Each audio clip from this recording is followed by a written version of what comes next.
Out of the many stereotypes about Los Angeles, one of the most persistent is that LA doesn't have a real mass transit system, especially when it comes to buses.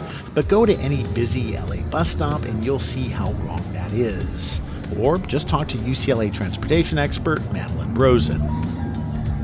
Yeah, so the buses play a huge role in getting people that rely on public transit around Los Angeles.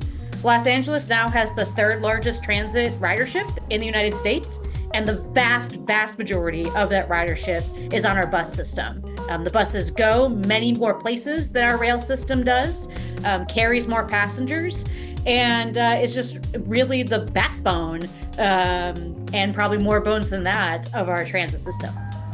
But LA's bus system has long faced criticisms, from complaints about frequency of service and route cancellations to more recent concerns about driver and passenger safety after high-profile attacks.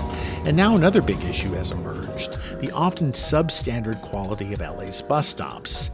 Many offer nothing except a sign to stand next to.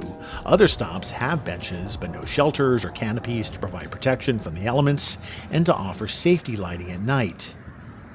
Only 1 in 4 of the LA Metro bus stops actually has a bus shelter. And that bus shelter protects you from the sun, it protects you from the rain. It just shows that someone cares about your experience while waiting. This is the front door to our bus system. And a lot of times that's just not a very dignified experience. Complaints about LA's bus stops, which fall under the authority of the city of Los Angeles, have been especially intense in the San Fernando Valley. Here, summer temperatures are higher than the rest of the city, and waiting at a bus stop without shade can be miserable. I brought that up with regular bus rider Michael Shaw. So LA has been criticized for having terrible bus stops because on hot days there's no shade. Hot, no shade, yeah. You I experienced agree. it. I agree. Tell me about that. You gotta use this little tree right here, and it's not much of a tree, but yeah, I don't know, they could do more. They could do more. It's really hot, especially this summer, it's really hot. But better LA bus stops are coming, at least in some places. 3, 2, 1. This was the recent grand opening of a new state-of-the-art LA bus shelter in the San Fernando Valley. More than 3,000 similar ones are planned for LA in the coming years. They feature clear location signage and nighttime lighting, screens offering bus arrival times and weather information, and waiting areas covered by a canopy offering ample shade. At a news conference, local officials said this bus stop represents a big and long overdue change. We have in the city of LA a huge shortage of bus shelters, and in a city that is this hot, that is outrageous. We cannot expect people who we are asking to take public transit in order to get us closer to our climate goals to take that transit unless they can expect to be safe and comfortable. And these shelters are absolutely an essential piece of doing that.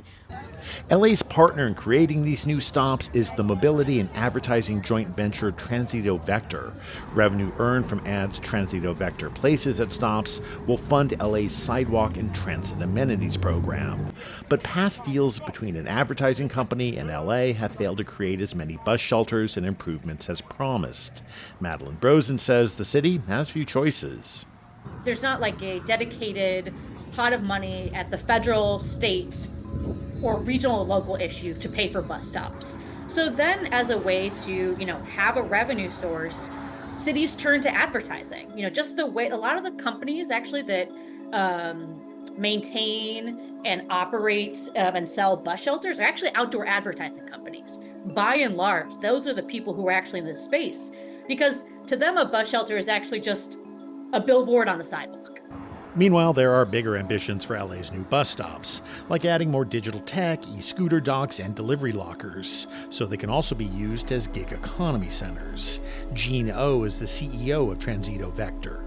Well, we say today's bus stops are sprawling mobility hubs, and the way we look at it, 95% of that curb space, which is the most valuable real estate on the street, is underutilized.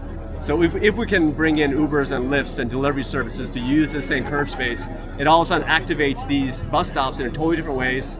brings in people from all different walks of life, and really creates a demand and a true need to bring in more amenities, more shade, more safety, more comfort for everyone. As they wait for their next bus to arrive, riders hope the city keeps its commitment to improving LA's bus stops, and that changes come sooner rather than later. I'm Saul Gonzalez.